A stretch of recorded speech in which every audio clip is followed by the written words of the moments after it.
தளபதியின் சொந்தங்களுக்கு வணக்கம். நம்ம இன்னைக்கு பேச போறது நம்ம சீமான் அவர்களை பத்தி தாங்க.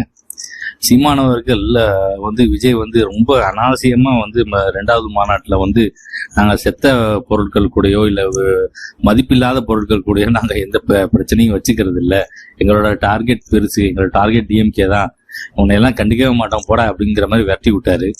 பட் ஸ்டில் பார்த்தீங்கன்னா வாங்கின காசுக்கு, டிஎம்கேலேருந்து வாங்கின காசுக்கு ஏதாவது ஒன்று பண்ணி ஆகணும் இல்லையா?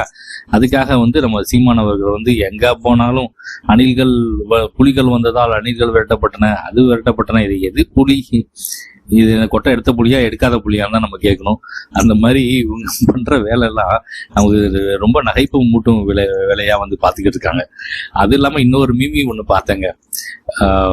திரு சீமானவர்கள் ஒரு மந்திரவாதியாகவும் அவரோட கைப்பாவை இந்த சாட்டை துரைமுருகன் கையில வச்சிருக்க சூனியக்கார பொம்மையாகவும் அவர் மேல ஒரு குச்சியை குத்தி போய் தாவேக்காவை அட்டாக் பண்ணு அப்படின்னு அவர் ஏவி விடுற மாதிரியும் ஒரு மீமி பார்த்தேங்க. அதை பார்த்தது உண்மையாவே எக்ஸாக்டா இதுதாங்க நடக்குது.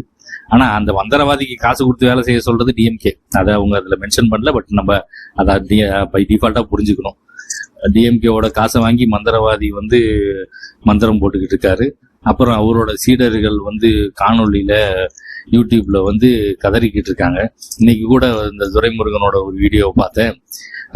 சவுக்கு சங்கர் அவர்கள் முன்னாடி ஏடிஎம்கேக்கு சப்போர்ட் பண்ணி ஏடிஎம்கேட்ட காசு வாங்கி அவங்களுக்கு சப்போர்ட் பண்ணிக்கிட்டு இருந்தாரு. இப்போ தாவேக்காவுக்கு காசு வாங்கி தாவேக்காவை சப்போர்ட் பண்ணிக்கிட்டு இருக்காரு. முன்னாடி ஒரு தாவேக்காவை அட்டாக் பண்ணாரா அப்படின்னு ஹிஸ்டரி எல்லாம் நீங்கெல்லாம் பேசலாமா? ஹிஸ்டரியை பத்தி நீங்க பேசுறதுக்கு உங்களுக்கு என்ன அருகதை இருக்கு?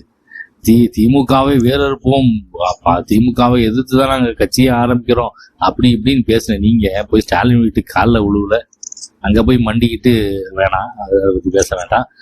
ஸோ அந்த அளவுக்கு நீங்க இறங்கி போகும்போது நீங்க ஒரு யூடியூப் சேனல் நடத்துறவர் அவரோட பார்வையை மாத்துறதையோ இல்லை மற்றவர்கள் அவங்களோட கருத்தை வேற மாதிரி பதிவு செய்யறதையோ நீங்க கமெண்ட் பண்றது நீங்க ஒரு ஆளே கிடையாது. ஆக மொத்தம் தாவேக்காவுக்கு நீங்க ஒரு ஆளே கிடையாது. தளபதியோ இல்லை தாவேக்காவோட முன்னணி நிர்வாகிகளோ அதை பத்தி பேச போறதில்ல.